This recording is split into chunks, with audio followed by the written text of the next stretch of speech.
Well, welcome to Lincoln Learn, our networking event. My name is Fernanda Reese. I am a graduate assistant here at the Academic Center for Student Athletes. And yeah, I'm super excited to talk to you guys. Welcome to Lincoln Learn. This event is going to give us the opportunity to share our experiences and ideas and learn more about artificial intelligence, which is our topic. I am not an expert in this topic, but I am very interested and curious to hear more about the impacts of artificial intelligence in education. I feel like there's an article about it coming out every other day about ChatGPT and how, students are using it to write papers, but also how professionals are using it to help with, their tasks. So this event is very much a networking event. So we do encourage you guys to participate and share, your ideas and opinions, experiences, everything. I think it's very beneficial for us in the higher ed workforce to, engage and share more about how we've been dealing with situations that we encounter regarding artificial intelligence, because it is very new, but it is not going anywhere. It's just going to get more advanced from here. So let me just, there we go. So why don't we start introducing ourselves really quick? I already say, my name is Fernanda Reese. I work here at LSU for 2 years now. I'm getting my master's in leadership and human resource development. And yeah, does anybody else want to introduce you? I'm Louise Bodak at LSU, Director of Student Affairs. So kind of have my hand in a lot of pots. Kind of some of my bigger responsibilities are dealing with our educational assessment program, as well as being on the receiving end of charge letters coming in from Res Life, as well as student advocacy and accountability. Hey, I'm Allison Harlan Smith. I'm a learning specialist at Clemson. So I work directly with student athletes every day. And this is something we've been talking a lot about at Clemson, and something that's become my passion project on staff, just learning all about this. So I'm really excited. I agree. Hi, I'm Nancy Rowe, and I'm from Loyola. I'm the director of the tutoring center. And apologies for not having my camera on, but I'm kind of sick, as you might be able to hear. So I don't want to show myself.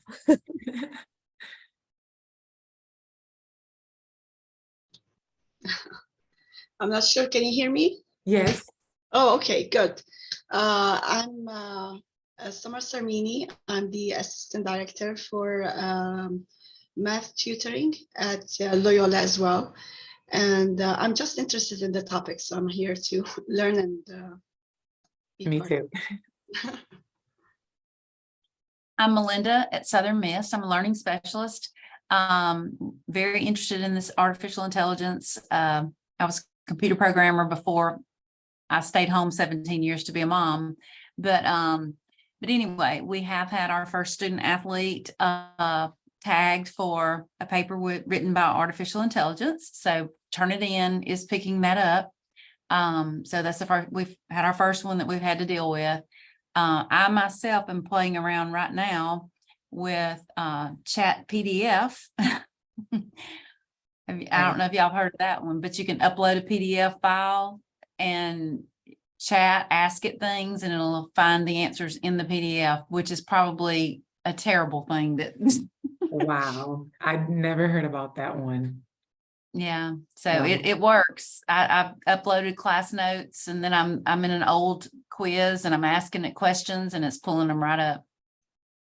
Yeah. So Well, nice to meet all of you guys. Thank you for coming here.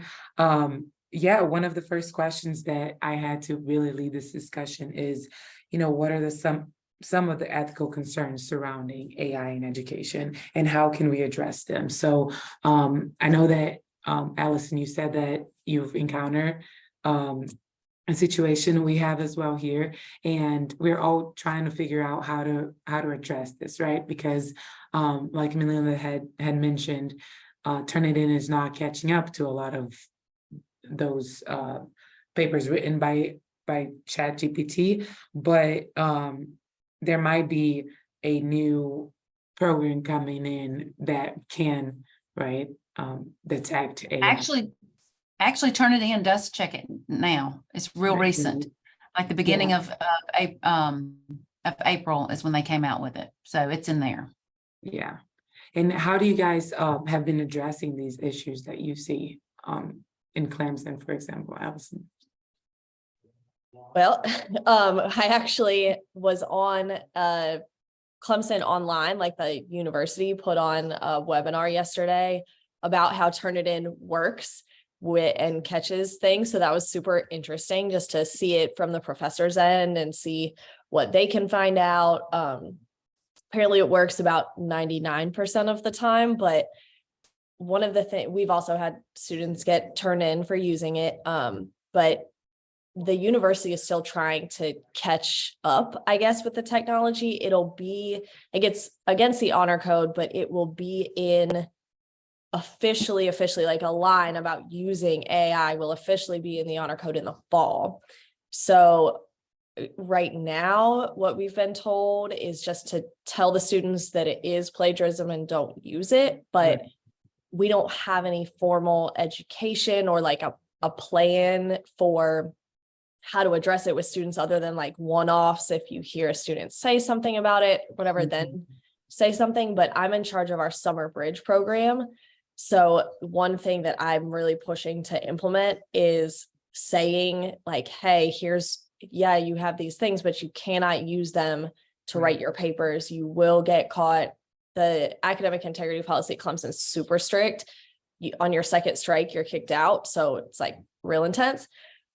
But some of my coworkers also don't want us to say too much because then they think we're going to like show the students what it is.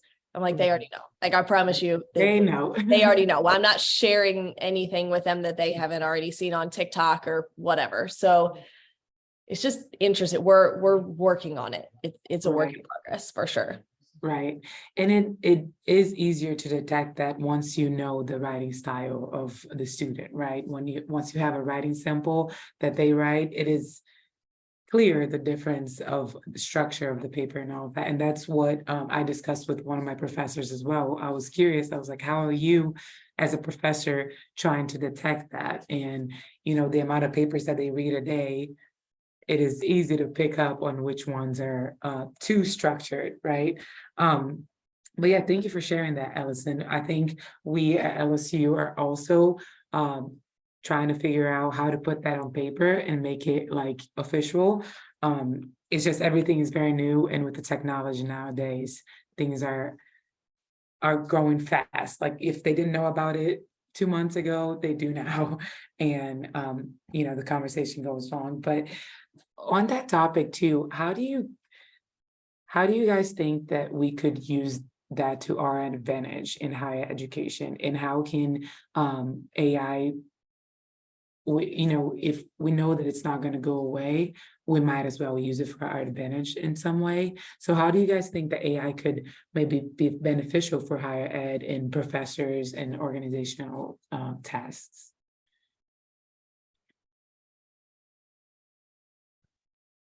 Well, it might make those sort of rote things that you have to write a little bit Right. easier, just things that are, well, I've saw a demonstration through our career center of using it through Excel and using the language of a job announcement. I don't know what it's called anymore, but using that language to incorporate into your cover letters and stuff. And it is pretty fascinating, just to think about.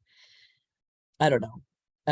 I think what's going to happen is personality is going to start coming out and being more apparent. And I agree. that's what's going to look, more, I don't quite know the word, but it's going to stand out. We're going to be able to see it clearer. Yeah, I agree with that. And I also I've played with it a few times just to know what it is and how it works.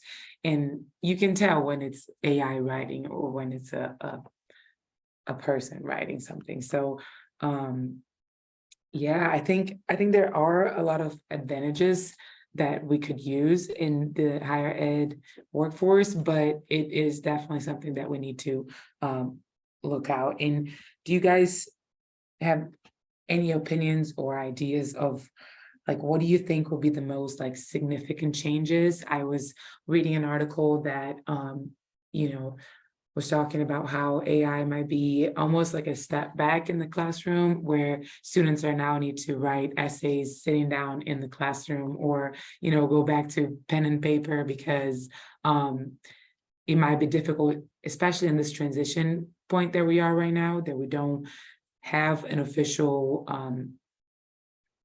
rule or regulation in the university to catch that. So yeah, do you guys think that there's going to be a lot of changes in the classroom in that way? Yeah. Maybe. Yeah. I don't know. I think sometimes the professors I don't know if y'all have any professors that use like Hackback or any of those Oh, no. discussion board websites that are also graded with AI. So Yeah. I don't know that they necessarily, it's not that they don't care, but like they're using AI to grade it. And it's the meeting that they talked about, Turnitin, there's a 150 word count minimum for Turnitin to catch it, and it doesn't integrate with the discussion boards yet. So that's where we've seen it more than anything, just because they don't have a mechanism to catch it. And if you have an online class with 300 students in it, is the professor really reading every discussion board post, or are they using Yellow Dig or Packback that grades it for them and that's not catching it? So I mean, I think some professors that are intense about it will start doing like paper and pencil tests in class, but I think some I don't know. All right. Hi, Paris. Welcome Melinda, to what have you seen? Like, have you caught students using it? How have you dealt as a learning specialist? How have you dealt with students that use it like right there in your face? Well, it's really new for me. Like I've just heard it in the last 2 weeks. I don't know what the consequences were for the athlete that got caught. His was 100% AI generated, his paper, but I'm not sure what the the consequences were for him. I've heard just a little bit of chat about it. Of course, they're not going to tell us about it until we happen to mention something. They're like, oh yeah, we've been using that, but I interviewed a computer science tutor the other day, and he was one that was kind of telling me about it and showing it to me. And he brought it up and he had it write code. It just all kinds of stuff. It was just blowing my mind. Yeah. It blows my mind every time I read about it too. My understanding is it doesn't really function well unless you put some ideas and then it goes from those ideas to refine them. It really, 100%, it doesn't function by itself, correct? So it does. I have taken I've played with it and I've put in like write 500 words with 3 sources about how, and whatever the prompt was, I copied and pasted the prompt from one of my students' assignments and just gave it the prompt and said 500 words with 3 sources in text and references. And it gave me more than 500 words with in-text citations and a reference page. And I didn't have to give it any ideas or anything. It just spit it out off of the prompt. Right. Yep. And, if the student thinks about that part of plagiarism and asks for citations, APA format, in text, and a reference page, it will give it to you. So that is why I think it's so difficult to catch that when you're reading the paper. But and I don't know really how Turnitin would catch that either, but I don't really. Turnitin has a massive bank of like the internet essentially, plus all the papers that have been turned in. Mm-hmm. So it will catch it, but what they told us yesterday, since I was just on a call with Turnitin, basically, Mhm. they said that it's not made to catch the references. One thing I noticed when I played with it is that the references are fake sometimes. Mhm. Out of the 5 references it gave me, only 2 were real articles. The other 3 didn't exist. It looks really good. It looks like a legit Looks real. source, but then when I tried to find them, you couldn't find them.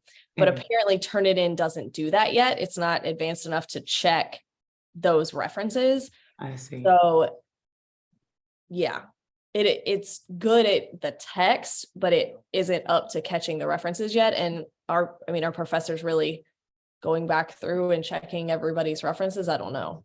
Right, right. Yeah, what I can chime in is that being I receive all the notifications from SAA that go out to the student athletes. I believe we're up to 5 now. In one instance, a student athlete turned something in and was warned by the professor that if you do this again, like, I know this isn't your work, this is what you used. If you do it again, I will turn you in. The student then went ahead and submitted their next paper, turned in. Essentially, they've been found responsible. And it's their like use of unauthorized materials, plagiarism, and then they have some sanctions, like they need to complete maybe an ethics and decision-making class on Moodle. They might be on disciplinary probation. One of the challenges that we have at LSU, particularly in this era of NIL, is probably one of our most high-profile student athletes on social media endorse the product. We actually reached out to the university. They released a statement to all students about how they shouldn't be using this. It's they can be brought up on charges to SAA. They could be in violation of the academic code. And then once they release their statement, then the Academic Center for Student Athletes put out their statement as well. It's my understanding that there were 5 schools that had student athletes with NIL deals that, but this is the only one I've heard about, the one from LSU, which I know a lot of other people have heard about because I've actually heard from colleagues. But what that did on our end was like that prompted a lot of discussions, even with our senior administrative staff. Kind of the downfall of NIL is, yes, even though student athletes are supposed to disclose all endorsements, somehow this one was not communicated very well. But then, okay, how do we educate the student athletes to prevent something like this happening? So maybe rather than, talking about, it's great to help you write papers, you could use it to, okay, you are applying for a job. Maybe it could help with your cover letter. I know we've had a number of administrators in other departments that have played around with it. And what I've heard from a lot of them is that it does a great job writing job descriptions. In some cases, it's the best job descriptions that some departments have ever seen, as well as HR. Even in terms of cover letters, it's doing a fantastic job. Right. And I had it help me write a letter of recommendation for one of our mentors. I wrote it myself and then I put mine in there and I said, revise it. And it came out with some good stuff. But I heard that some SIDs and communications departments are using it to write their like press releases that they put out for like, they'll input the stats, and what would have taken them, 4 hours to write the press release or whatever, it writes it in seconds and they just have to review it, and which is kind of crazy. Yeah. And it makes you think of if it's gonna take some people's jobs, right? Because a lot of people's jobs are writing, like you said. But Let me piggyback off that, because here's Yeah. the existential crisis that I'm having. And Louise, I would love to know what y'all are doing. And Melinda, like, so we have students, we've seen it, especially our international student athletes who struggle with English, we've had it come across a couple times, but they'll come into a session with their learning specialist. Fortunately, they don't work with me, but I had a student come in and say that he had ChatGPT up on the screen. So I saw that and he was like, no, I didn't. And I was like, yeah, you did. I see it. It's right there. And he was like, okay. And I said, you cannot turn this in. We have to redo this, and confronted him, and he rewrote the whole thing, and I caught it then. But some of the other student athletes we've had, they come in and the paper, they're like, well, my paper's done. I don't want to work on it with you. I already wrote it. I don't want to do it. Like, what do we confront them if they deny it? They're sitting right there. Do we let them turn it in even though we know it's plagiarized? Like, what do you do when you know for a fact a student plagiarized it, used ChatGPT, and they're sitting right next to you? We've had this situation. I don't know if we've encountered it with ChatGPT, but you can tell, like, on a paper that somebody else was working on this paper other than the student. If we're able to get them to, okay, you're not turning this in, you're starting over, we're just going to submit what you have. One of the things that we've been very fortunate about with our relationships with faculty is they'll reach out to our executive director, and in some cases, like, give them a heads up, like, hey, this is what we think is going on. I kind of laugh at times because they're like, well, what do you want us to do? And, the response back is, I was like, well, if this was another student, just a regular student in your class, what would you be doing? Oh, we report them. And he's like, well, then you got to report them. We actually encourage faculty to report them. In some cases where we know a paper we had a good inkling that a paper had been submitted that had been written by somebody else, actually reaching out to the faculty member to give them a heads up, and go ahead and report them. And we let our student athletes know that you're not going to receive any special treatment for it. It's kind of hard once they've submitted it and it's out of your hands, but and we've had some say, well, I haven't been caught before, like, or like, it's never been an issue before. And it's like, well, there's always a first time. And I think a lot of them feel like, oh, because I'm a student athlete, like, it's not going to be a problem for me. Some of the other things that have come about from the students with using the AI is they received a 0 on an assignment. And in some cases, for one, we haven't encountered the situation, but I anticipate as we get closer to the end of the semester, we're a week out from finals beginning, more final papers being due. That's typically when I start getting the influx of the SAA notifications around midterms and finals. But I could imagine for some, if you got a 0 on that final paper, now instead of passing that class, you failed it, and maybe it makes you ineligible. So I know we've been talking about, like, particularly with the crew coming in the summer and for the coming fall, how do we educate our students that they may not see, like, well, this being a bad thing, but now if you're running up against eligibility issues, it becomes extremely problematic, or now you're on probation, or now you're on warning because of what you've done. We always try to, again, be very clear with them, is like, there are consequences for your actions. Absolutely. One of the things, just to throw this out there, we talked about what could professors do, or what could we do to, deter it or whatever.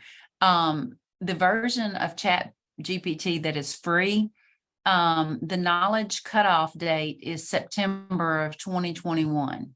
So then after that, to get more current stuff, you have to pay for the, I guess, version 4 or something like that. Just to throw that out there. Definitely. I did notice a lot of the citations it'll put out are like old, like late 90s, early 2000s. And maybe some professors, if they're like, the source has to be within the last 10 years, that might help too, to your point. Right. Yeah, those are great points. I think, and as one of our missions here is not only, get them to pass classes, but prepare them for the future as well, right? Like, their future is going to have AI involved in their professional and personal lives. And they can't rely on AI for everything. So I think that that's a piece of the education that needs to be expressed to them, that, you know, yeah, you do have this program that could be beneficial for cover letters or resumes, but, you know, there's a reason why you are in these classes and you are going through what you're going to, because it's preparing you for your future, even if it's pro, you know, whatever sport you're going to, but also in the professional realm. You can't go into a job with a great GPA because, you know, GPT wrote everything and then not be prepared for it. So there's also that piece that is important to express to the student, right? The integrity piece of it. Do you guys have any comments on that? Anything to throw out there? I'm also thinking it can be used as an enriching tool, like seeing how one thing can be said in different ways. Maybe, you know, just as a Paraphrasing, resource rather than, you know, how can you say the same thing but in different ways, and that can be done really quick. right? It just enriches the writing, you know, the writing process of the students. Right. And they're putting their own ideas into it. So it's not plagiarism. They're just paraphrasing Yeah. what they already have. By the way, I teach math, and I'm dealing with I do in class quizzes and tests, and I monitor my students very closely, and I discovered that one of the students kind of cheated during her quiz. I discovered that the calculators kind of do things in a way that they can get answers, you know. Wow. And so as you're talking about trying to catch students writing papers, and I do the same kind of work. What are they doing? Yes. Because I know there's a lot of apps, you know, they can do pictures and they can. So I do them in class quizzes, and still they found a way to cheat while I'm monitoring them. And it's just amazing. Yeah, I was even talking to Dr. B the other day, because Dr. B, you teach chemistry, right? And for your assignments, you Dr. B? Oh yeah, you ask your students to have the whole problem, right? The justification of their answer in the Yeah, paper. so like one of the things like that I was talking to Fernanda about is like, you know, maybe one way to combat this in the meantime is maybe at the beginning of the semester, you ask for like a writing sample from your students, and then you kind of have you're hoping they're going to improve, but you can usually tell when it's written by somebody other than that student. And I know in working with students at times, I've like, what does this word mean, or pronounce this word? And they can't do it. And it's like, and I just usually look at them. I don't even need to say anything, and they'll usually own up to it. But I taught college chemistry for 12 years before I started at LSU. I've been here for 10 years in the academic center. And it's a lot of times with the chemistry, it's like, all right, you do a step. I said, I need you to explain it to me, or you need to write. And like sometimes on an exam, I would have them like, explain why you did this step. It's not just solve this answer. So, or sometimes they'd be like, it asks the problem, and it's like, which of the following correctly displays the solution, or how you would arrive at the solution. And students would get so frustrated by that. And I'm like I said, and then they'd give me a number, and I'm like, I didn't ask for a number. Like I'm asking, how are we going to solve this? Like, I need to know that you understand the process. I said that's the big thing. And I think in some instances, there's professors are kind of going away from understanding the process, but more memorizing. Yeah, I agree.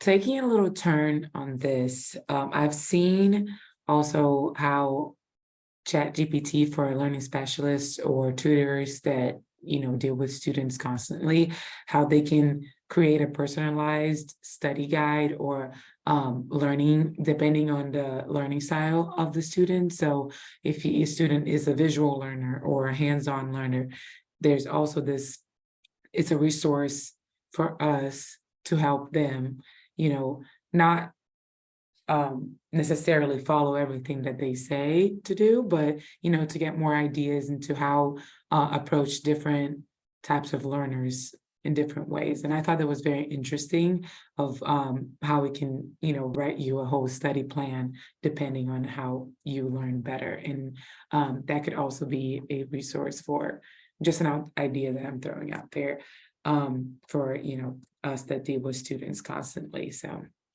any words on that? What do you guys think?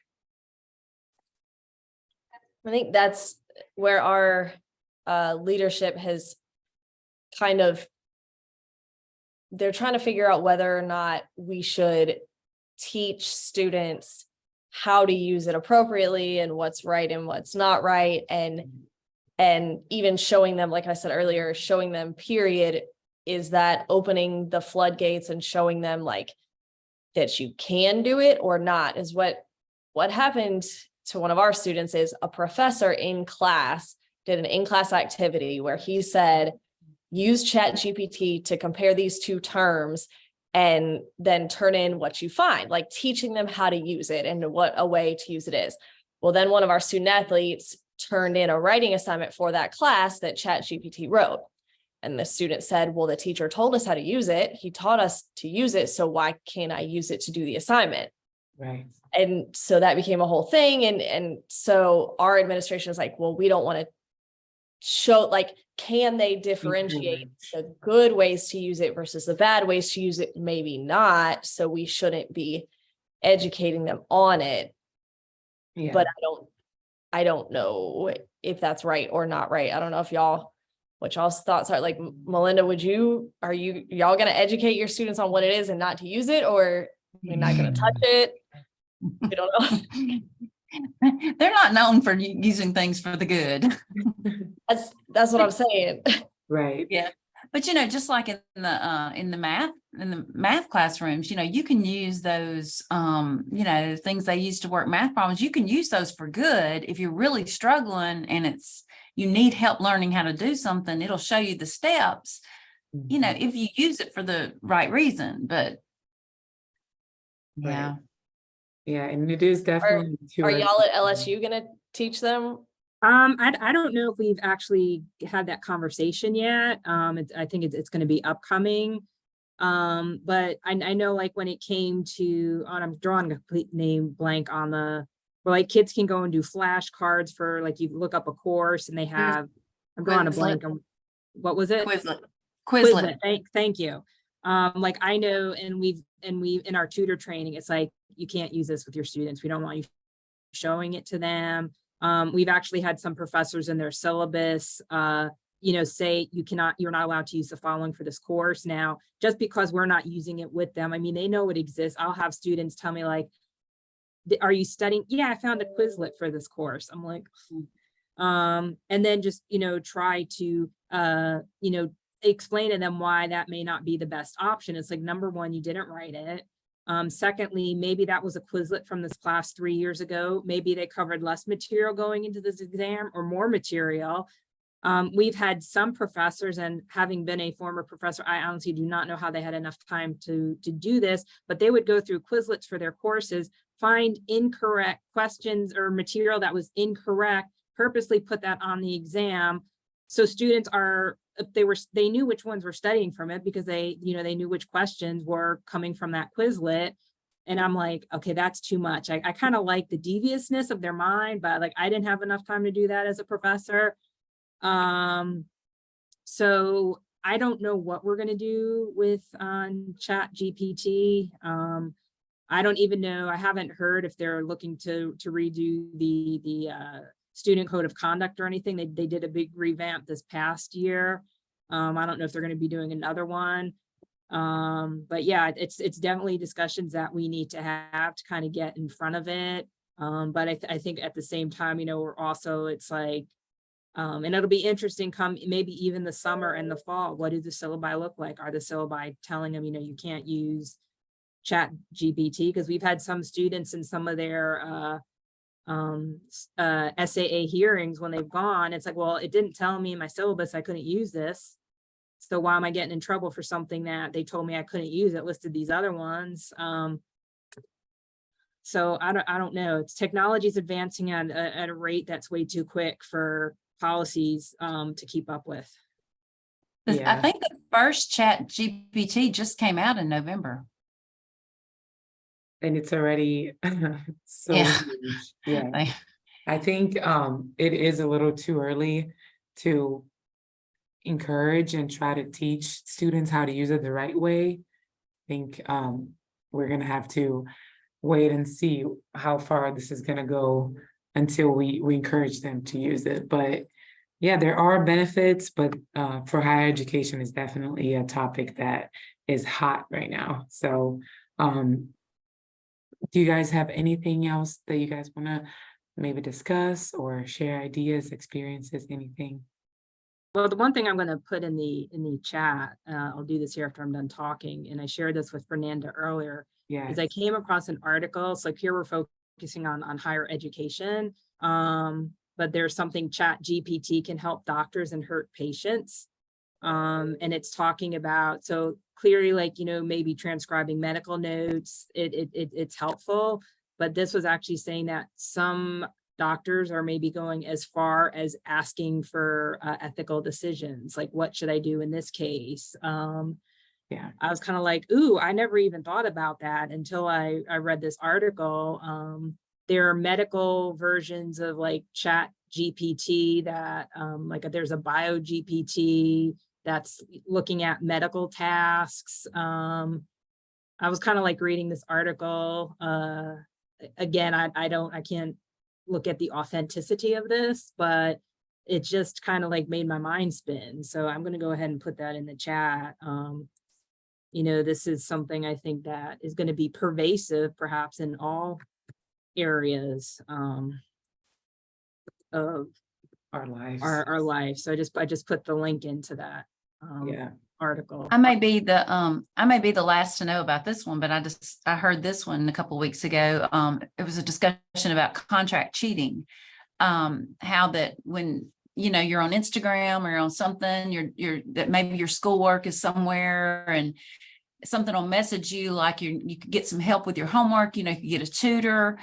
And what ends up happening is you connect with this and then they end up doing work for you for a little bit of money. But what happens is they have your credit card information and now they're saying, if you don't pay me more, I'm going to report you to your university. And I know USM has had at least 2 cases where the actual contract cheater turned the student in to USM, to the professor, that I did, you know, I'm a contract cheater and I did this work for this student. So, you know, it's kind of like holding them hostage and Blackmail. and that's kind of like, yeah, kind of scary, you know, but Chat GPT is free. So I guess you don't have to enter a credit card or anything for that. But They're not going to turn you in. yeah, Wow. but I thought, golly, if I got in that situation, I would be freaking out. That's important to communicate with students as well and educate them on the dangers of, you know, trusting these not. We talk to our students like, don't have some girl do your work, your girlfriend, and then you break up, and then the girl is mad at you, and then she goes and turns you in because you cheated on her or something. It's not they're not paying them to do it. I haven't heard that. That's crazy, but we do talk to our students about that. Don't have your girlfriend do it, and then she is mad at you, and yeah, not great. Yeah. The professor I was listening to said that I think it was a student in Alabama finally turned themselves in so that the contract cheater would stop because they had already paid them like, you know, $1,300 and just wanted it to stop. So it's crazy. You know, if there was a class on like, you know, how to cheat or extort money from people, I gotta tell you, man, I'd fail that so much. I like my mind just is not thinking these ways. I know. Yeah. Well, thank you guys so much for participating and coming and engaging. This was so important. I think I learned so much and very educational. I really enjoyed it. Thank you guys so much. And it was very nice meeting you all. Thank you. Enjoy your weekend, everybody. Oh, Thank you. before you Thank leave, you. I'm sorry. I'm going to share my screen. And I'll have the QR code for the session and the summit. So give me just 1 second. Can you guys see it? Yes, we can. I can. Perfect. So if you guys could please just fill in the survey for the session and the conference. And thank you guys so much for coming and participating. This was awesome.